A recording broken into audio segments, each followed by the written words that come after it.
नमस्कार दोस्तों, चलिए जानते हैं हरियाणा की 50 फटाफट बड़ी खबरों को सिर्फ 10 मिनट में। लेकिन उससे पहले यह वीडियो आप किस जगह से देख रहे हैं हमें कमेंट में जरूर बताएं। हरियाणा में सरकार अब प्रदेश के सभी सरकारी अस्पतालों को प्राइवेट मॉडल पर विकसित करने जा रही है। इसका उद्देश्य स्वास्थ्य सेवाओं को बेहतर बनाना और मरीजों को उच्च स्तरीय सुविधाएं देना है। स्वास्थ्य विभाग ने कई जिलों में पायलट प्रोजेक्ट शुरू किया है, जहां निजी अस्पतालों जैसी व्यवस्था की जाएगी। इससे मरीजों का भरोसा सरकारी अस्पतालों पर लौटेगा। प्रदेश के सभी डाइट के शिक्षकों के लिए अब भाषा कौशल विकास कार्यक्रम शुरू होने वाला है। इस योजना के तहत शिक्षकों को आधुनिक शिक्षण तकनीकों से प्रशिक्षित किया जाएगा। सरकार चाहती है कि हर शिक्षक छात्रों के साथ प्रभावी संवाद कर सके और शिक्षा की गुणवत्ता में सुधार आए। प्रशिक्षण सत्र नवंबर से शुरू होंगे। हरियाणा में अब मौसम में बदलाव की दस्तक हो चुकी है। उत्तर पश्चिमी हवाओं के चलते प्रदेश में ठंडक बढ़ रही है। कुछ जिलों में हल्की बारिश और ठंडी हवाओं का असर देखने को मिला है। मौसम विभाग ने आने वाले दिनों में तापमान में गिरावट का अनुमान जताया है। लोगों को सुबह शाम सावधानी बरतने की सलाह दी गई है।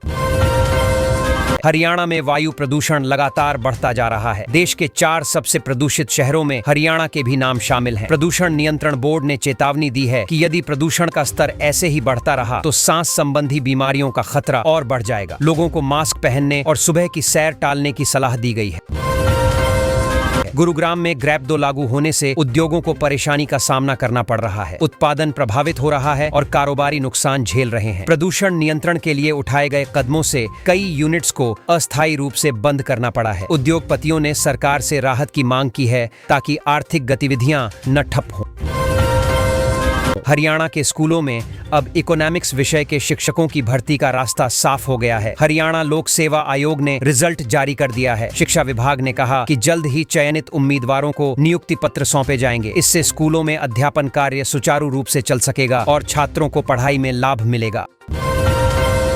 हरियाणा पुलिस ने अंतर्राष्ट्रीय ड्रग्स नेटवर्क का पर्दाफाश कर बड़ी सफलता हासिल की है। गुरुग्राम से 3 नाइजीरियन महिलाओं समेत 4 लोगों को गिरफ्तार किया गया है। पुलिस ने इनके कब्जे से बड़ी मात्रा में नशीला पदार्थ बरामद किया है। जांच एजेंसियां अब इनके नेटवर्क के अन्य सदस्यों की तलाश में जुटी हैं।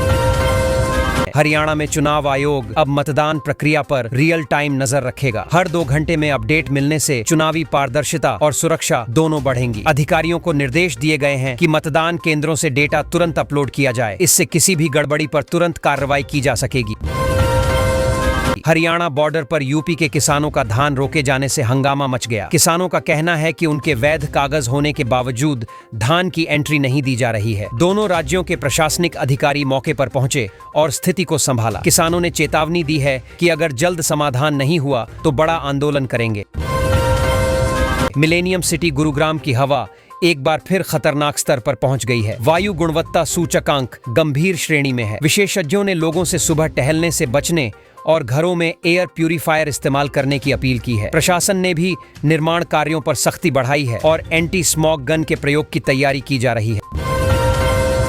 गुरुग्राम में ओशियन 7 बिल्डटेक कंपनी पर नरमी बरतने से खरीदारों में आक्रोश फैल गया है। लोगों ने हरियाणा रीरा पर दोहरी नीति अपनाने का आरोप लगाया है। खरीदारों का कहना है कि बिल्डर ने फ्लैट डिलीवरी में देरी की लेकिन कार्रवाई नहीं हुई। वे अब न्याय के लिए प्रदर्शन की तैयारी में हैं।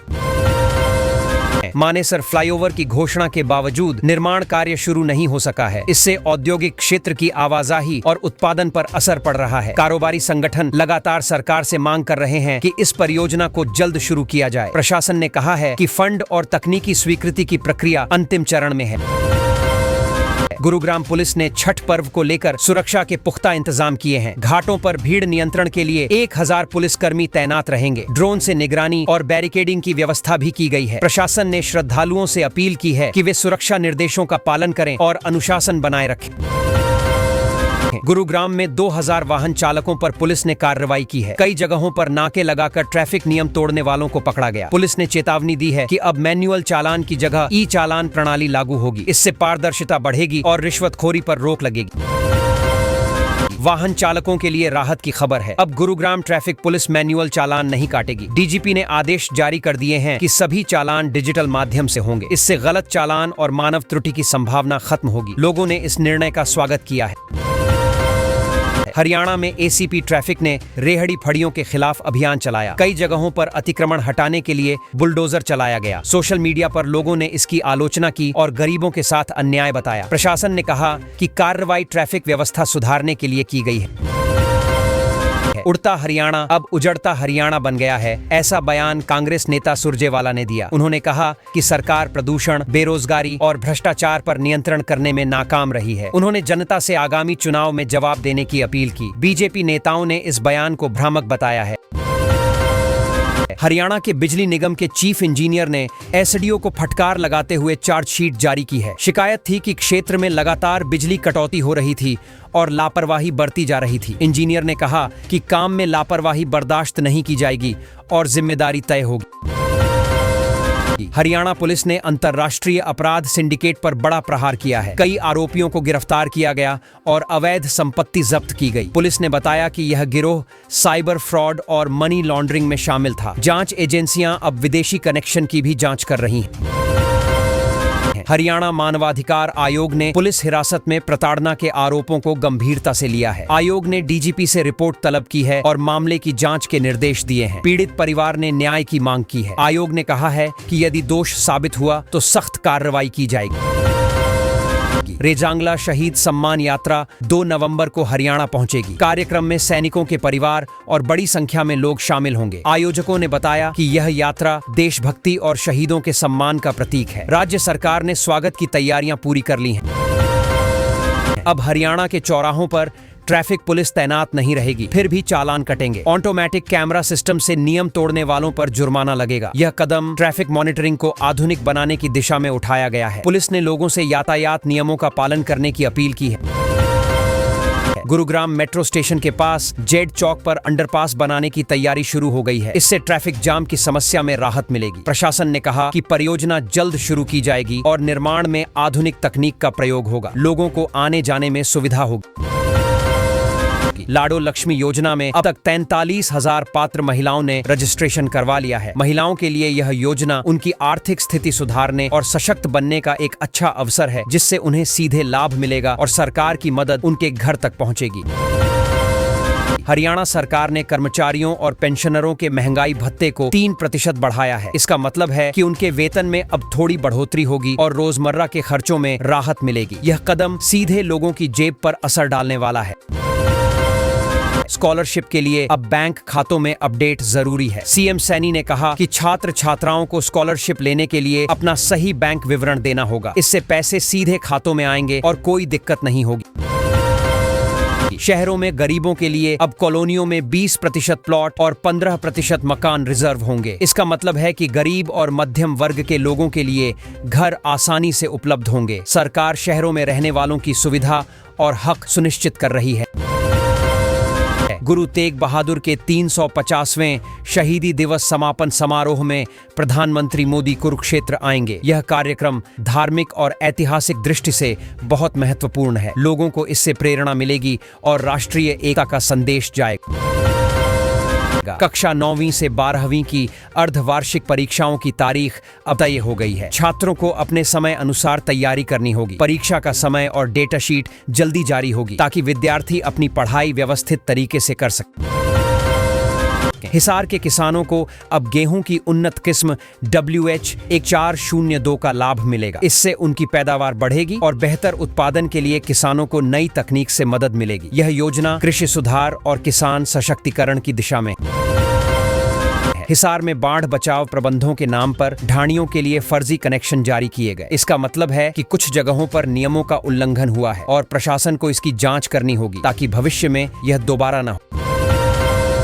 वायु प्रदूषण नियंत्रण की मुहिम में हिसार में एंटी स्मॉग गन से छिड़काव शुरू किया गया। इसका उद्देश्य शहर की हवा को साफ रखना और स्वास्थ्य को सुरक्षित रखना है। लोग इससे राहत महसूस करेंगे और प्रदूषण कम होगा।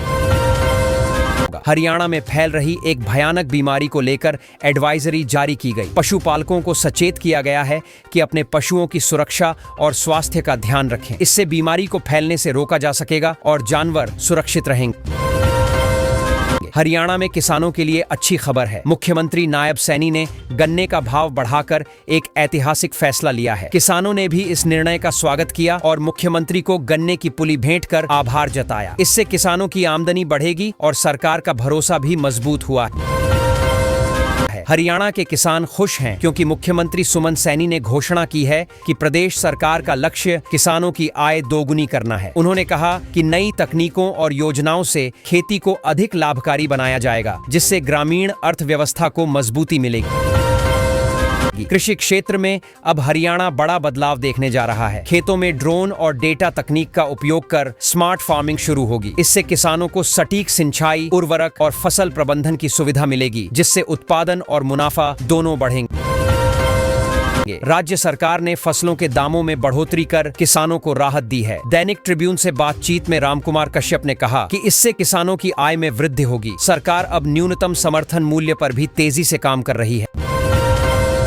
हरियाणा में गन्ने के दाम बढ़ाने को लेकर सीएम सैनी का किसानों ने आभार जताया। गन्ना उत्पादक किसान अब बेहतर भाव मिलने से खुश हैं। गन्ने की नई दरों से कृषि क्षेत्र में उत्साह है और यह फैसला लंबे समय तक किसानों को फायदा देगा। हरियाणा के किसान अब सरकार के फैसलों से काफी संतुष्ट नजर आ रहे हैं। मुख्यमंत्री के किसान हितैषी निर्णयों से उन्हें उम्मीद है कि फसलों के दाम बढ़ने से उनकी आर्थिक स्थिति सुधरेगी। ग्रामीण इलाकों में किसान इन योजनाओं को लेकर चर्चा में हरियाणा सरकार ने स्पष्ट किया है कि वह किसानों की फसल का हर दाना खरीदेगी। मुख्यमंत्री नायब सैनी ने कहा कि मंडियों में पारदर्शी खरीद प्रक्रिया सुनिश्चित की जाएगी और किसानों को भुगतान समय पर मिलेगा। इससे फसल बिक्री को लेकर चिंता खत्म होगी। हरियाणा में विकास की दिशा में सरकार ने खास पहल की है। 6 जिलों के सरकारी अस्पतालों में नई अल्ट्रासाउंड मशीनें भेजी गई हैं। इससे ग्रामीण और शहरी दोनों क्षेत्रों में मरीजों को बेहतर जांच सुविधा मिलेगी और स्वास्थ्य सेवाओं की गुणवत्ता बढ़ेगी।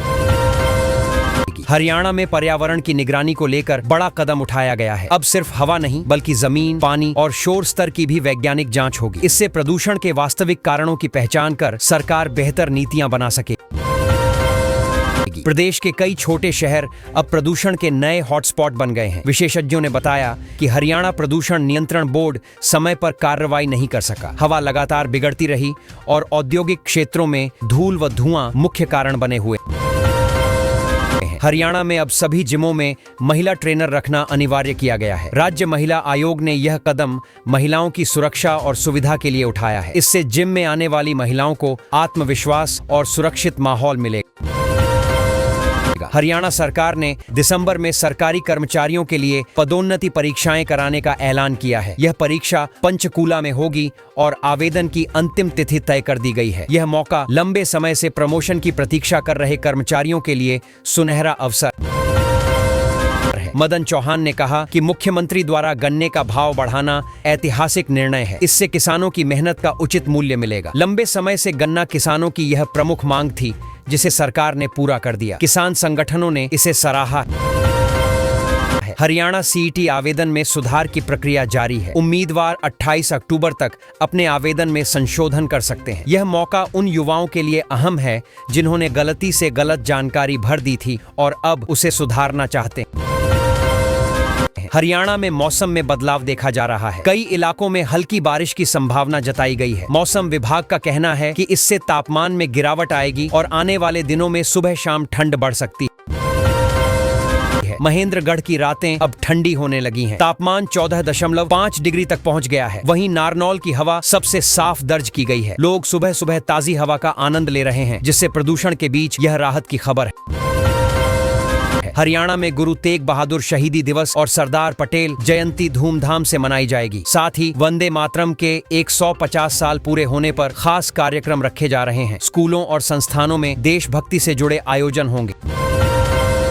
गुरुग्राम के स्लम एरिया में स्वास्थ्य सेवाओं के सुधार के लिए सीएमओ टीम ने निरीक्षण किया। टीम ने अस्पतालों की स्थिति देखी और साफ सफाई, दवाइयों व डॉक्टरों की उपलब्धता पर रिपोर्ट तैयार की। जल्द ही सुधारात्मक कदम उठाए जाएंगे। एमसीजी ने गुरुग्राम के दौलताबाद क्षेत्र में अवैध निर्माण और अतिक्रमण हटाने की बड़ी कार्रवाई की। कई अवैध ढांचे ध्वस्त किए गए। अधिकारियों ने कहा कि भविष्य में इस तरह के निर्माण पर सख्त कार्रवाई जारी रहेगी। हरियाणा पुलिस ने एक व्यक्ति को गिरफ्तार किया जिसने इंस्पेक्टर को एनकाउंटर की धमकी दी थी। जांच में पता चला कि आरोपी का पुराना आपराधिक रिकॉर्ड है। पुलिस ने कहा कि ऐसे लोगों पर अब कोई डील नहीं दी जाएगी। Haryana state narcotics control bureau ने गुरुग्राम में लाखों रुपए का नशीला पदार्थ जब्त किया है। यह कार्रवाई खुफिया सूचना के आधार पर की गई। टीम ने मौके से 2 लोगों को पकड़ा और अब आगे की जांच जारी है। हरियाणा में सरकार अब प्रदेश के सभी सरकारी अस्पतालों को प्राइवेट मॉडल पर विकसित करने जा रही है। इसका उद्देश्य स्वास्थ्य सेवाओं को बेहतर बनाना और मरीजों को उच्च स्तरीय सुविधाएं देना है। स्वास्थ्य विभाग ने कई जिलों में